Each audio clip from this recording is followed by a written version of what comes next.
ভগবান শিব কিছু দুষ্ট অসুরদের বধ করার জন্য নিজের পুত্রদের সৃষ্টি করেছিলেন। ভগবান কার্তিককে সৃষ্টি করেছিলেন। যখন তারকাসুর নামক একটি দ্বৈত অসুর অত্যন্ত অত্যাচার করছিল দেবতাদের ওপর, তখন ভগবান কার্তিককে সৃষ্টি করলেন ভগবান শিব।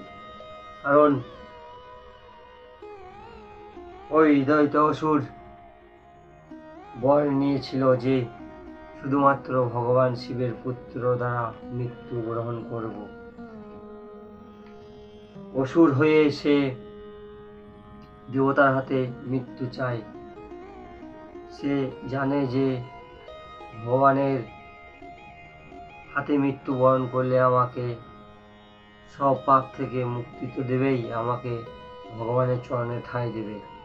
আর আমাদের এই যুগে মানব ভগবানকে তো স্মরণ করতে পারেই না, ভগবানের নামে কটু কথা বলে। যে ভগবানকে স্মরণ করে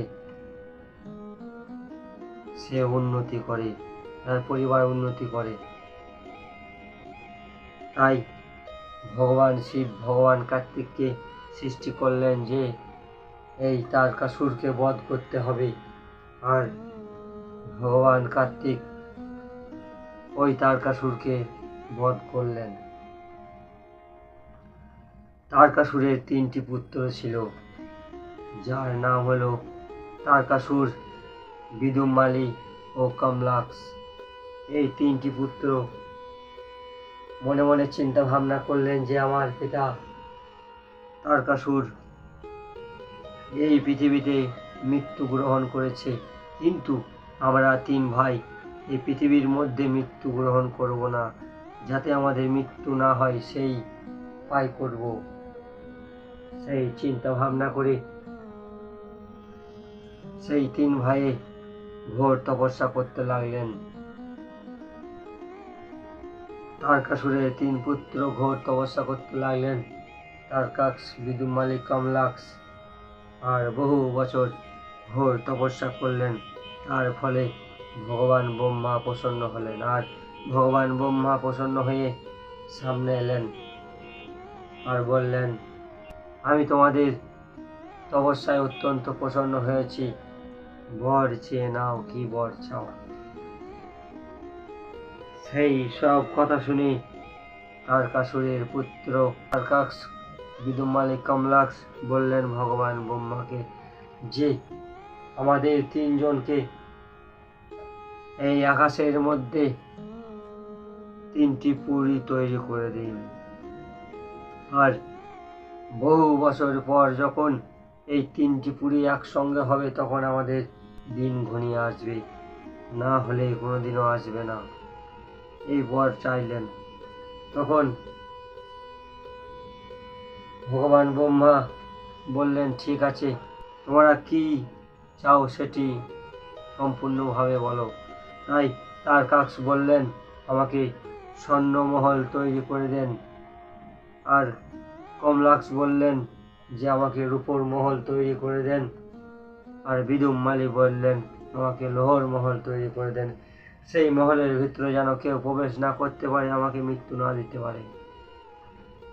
এই চিন্তা ভাবনা করে ভগবান ব্রহ্মা ভগবান শিবের চরণ স্মরণ করলেন আর ভগবান শিবের আশীর্বাদে তথাস্তু বলে চলে গেলেন।